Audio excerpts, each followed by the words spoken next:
The chantry teaches us that it is the hubris of men which brought the Darkspawn into our world. The mages had sought to usurp heaven, but instead, they destroyed it.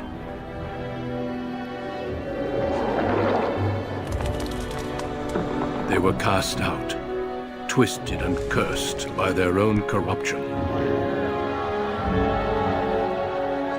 They returned as monsters, the first of the Darkspawn.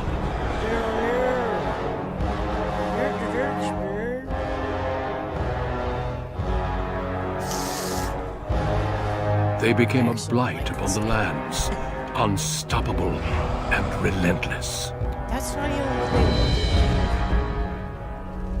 The Dwarven kingdoms were the first to fall, and from the deep roads, the Darkspawn drove at us again and again, until finally we neared annihilation.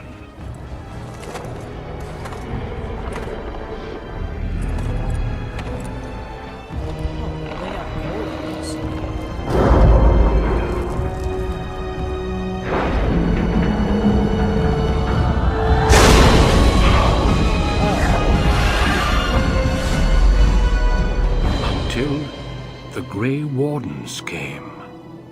Men and women from every race, warriors and mages, barbarians and kings. The Grey Wardens sacrificed everything to stem the tide of darkness and prevail.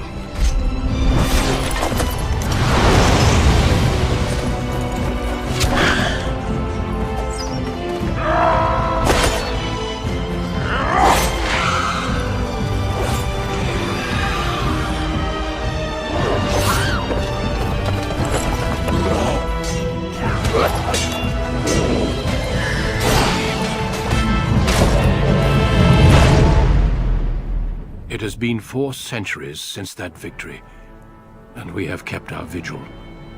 We have watched and waited for the Darkspawn to return. But those who once called us heroes have forgotten.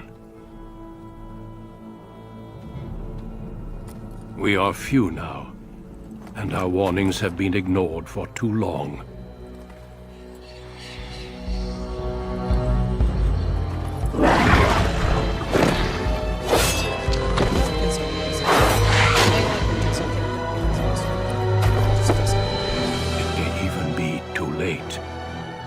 For I have seen with my own eyes what lies on the horizon.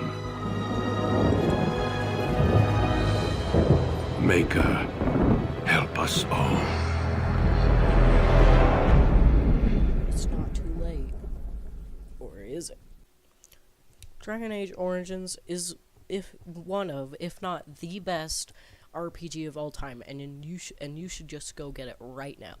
No, I'm serious. Go to the store, go to the store clerk, say no to all their crap that they're trying to subscribe to GameStop, Master Race, Hitler, Nazi, Call of Duty Pass or whatever. Don't just say no to that. Get Dragon Age Origins, leave the store, and play it right now.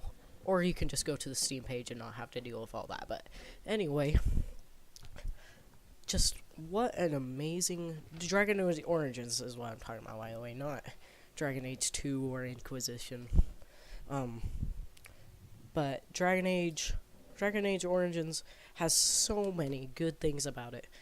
Whether it's the characters, the story, the setting, the how it immerses you, the combat, the gameplay, everything about this game is good. The lore, oh gosh, I could just go on for hours and hours talking to you about the elven gods and stuff, or the mages. The mages and the Templars are so interesting, and the political status. It's one of the best things about this game, is how much it immerses you into the game. One of the best things about this game is the character customization at the very beginning of the game. You really get to create the character you want. Now, the styles for how they look, I mean, they're still good, they're just not diverse enough. But You could, but you can change your personality. Like, how do you want your character to act throughout the whole game? Do you want him to be a dwarf who was a noble, but then became really nice after he became a Grey Warden, or do you want to be an elf who you can be nice to every other person except for humans? You absolutely hate humans. You're a racist. Or you can even do that as a human. You could be like, well, I hate all elves. Or you can be a jackass and hate everybody. Who knows? You can be a greedy little person. You could become a mage. You could hate all Templars. It doesn't matter. Okay? You play as whoever you want to play. You can be like the comedic guy, even though we already got that dwarf guy, Oghren. But I'll get back to that later. And each character that you make, well, not each character, depending on their class and race, you'll start with a different intro each time. So, let's say I'm a human and I pick the mage class. Well, it doesn't matter if I pick the elf or the human. If I pick the mage class, then I'll always get the circle of magi starting. But if you choose the dwarf noble, if you choose the dwarf and you pick the dwarf noble, then you become you get the dwarf noble ending. Not the ending, the beginning, the dwarf noble beginning. So there's about I think there's 6 or 7, maybe 8 different beginnings to start you off in the game. And it really immerses you because it gets you into these mechanics early in the game. And I just really like that about this game, and I appreciate how much it immerses me into this world at the very beginning. Because once you have that backstory, you can be like, it changes your dialogue with other characters, because you're like, well, that guy's kind of a jerk. He's talking about how selfish his family is, but I lost my family to that same guy. Now for the gameplay. Now, the gameplay is pretty... It's actually really fun. It just kind of... It can bore you sometimes, because you're kind of just holding down the A button and pressing a little other buttons at the same time. At the right moments. It's all about timing and your reaction to things. It's not really exciting. Like, you don't get your blood flowing unless... The only thing that gets your blood flowing is, if you have little health. That's about it.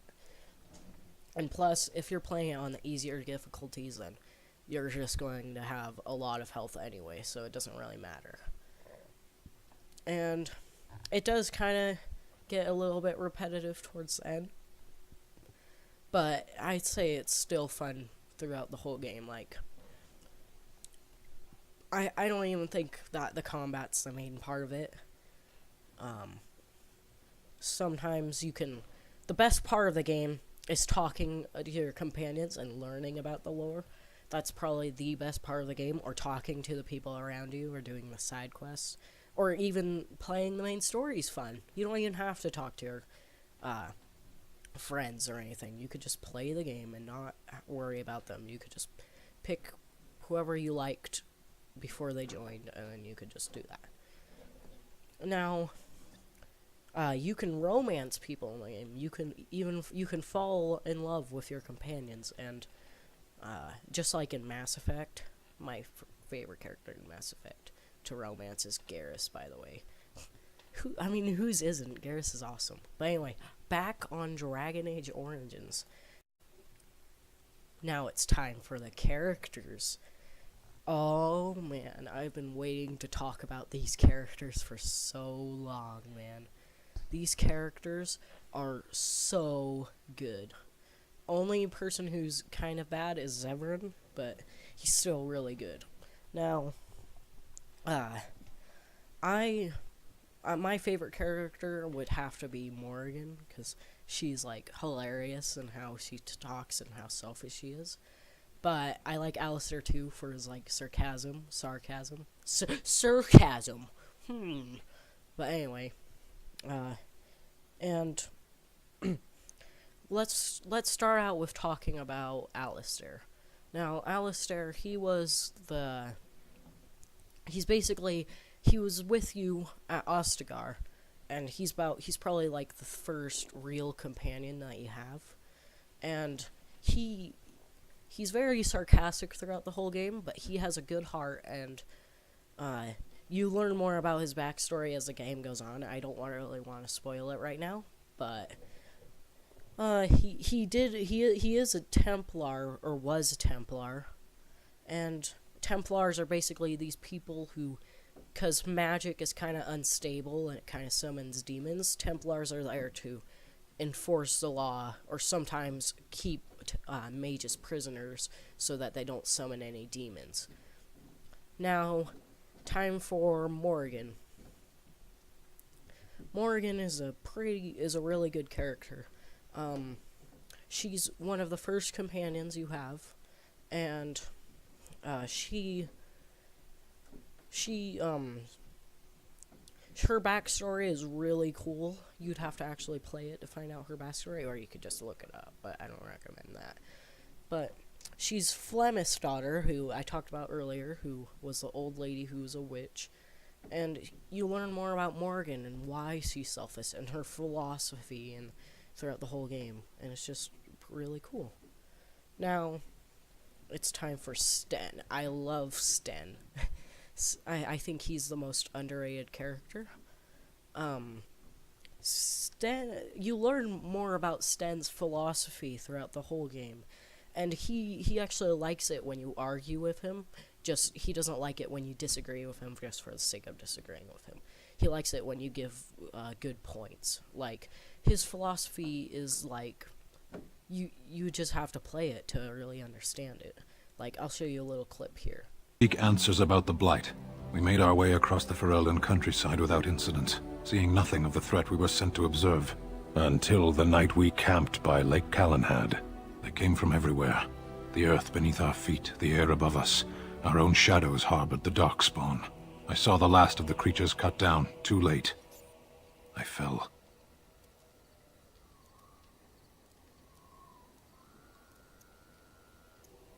I heard the stories of Ostagar. Your kith stood their ground when others fled. No one can do more than that. I don't know how long I lay on the battlefield among the dead, nor do I know how the farmers found me. I only know that when I woke I was no longer among my brothers, and my sword was gone from my hand. Perhaps. I searched for it, and when that failed I asked my rescuers what had become of it. I killed them. With my bare hands. I did. I knew they didn't have the blade. They had no reason to lie to me. I panicked. Unthinking, I struck them down.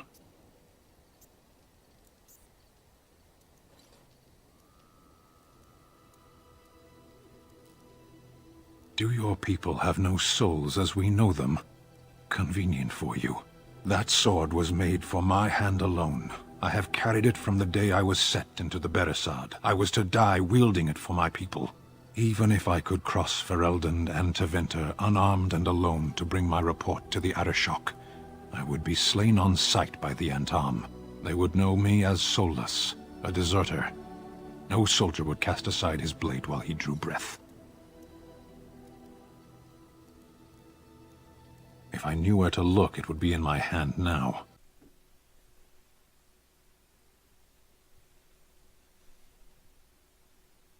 Now it's time for me to talk about Zevran.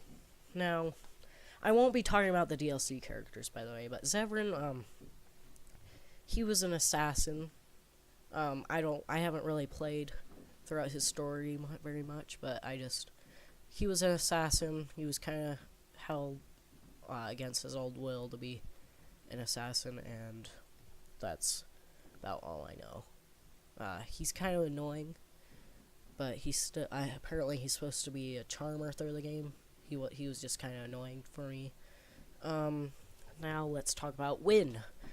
Wynne is the other mage in the game that isn't Morgan, and Wynne is awesome. Wynne is like the exact opposite of Morgan. She's always super nice.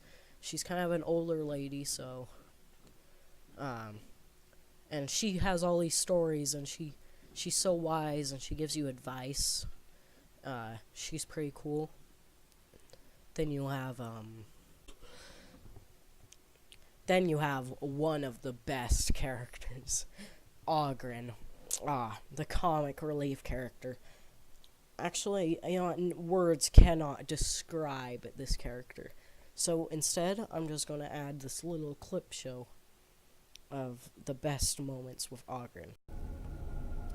Hey, that's mine! That thing has my things! It's got its sallow, clammy hands all over my doodads, touching my junk! No one touches Oghren's junk and lives! Ender, we need to talk. Dreams. You get them? This is a Grey Warden thing, huh? Why didn't anyone tell me? In my dream, I saw one of those bloated, vomit-smeared broodmothers, and it had Hespeth's face. You remember Hespeth, don't you? Bronca was there, and whispered, "It's time!" And Hespeth screamed, and 1,000 Darkspawn burst from her. Then the Darkspawn surrounded me and started talking, asking me if I would like lemon in my tea. And could I please teach them to read and write, and one of them kept repeating, "Where's the baby?" And that's when I woke up. Huh. I do get other dreams about Darkspawn, mostly shadows and murmuring, but nowhere is scary. Thanks for listening, Commander.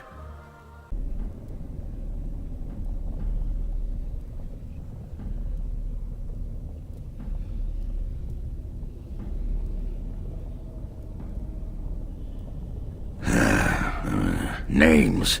Long list of dwarves. Wait, hold on.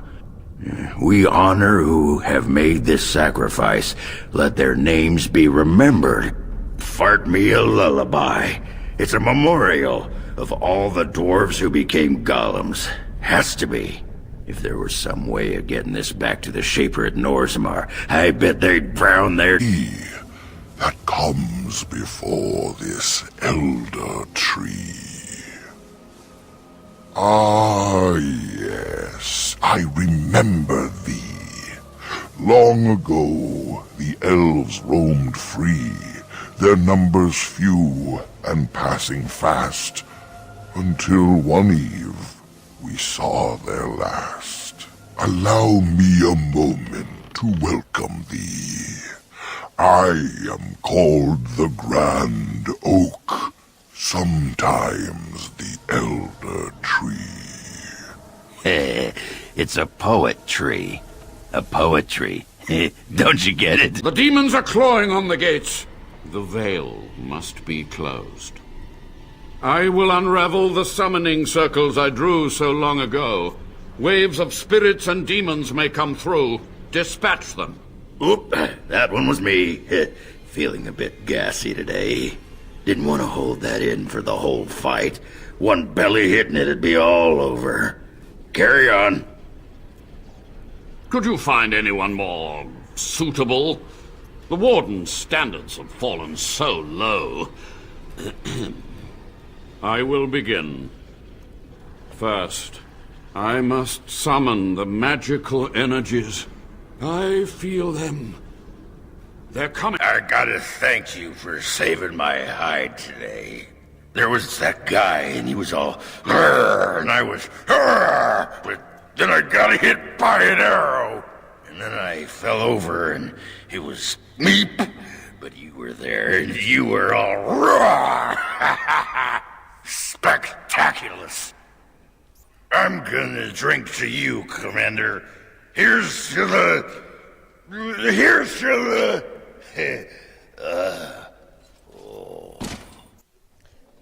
And that's about cuts it for the non-spoiler review or critique of this game, if you'd like to call that.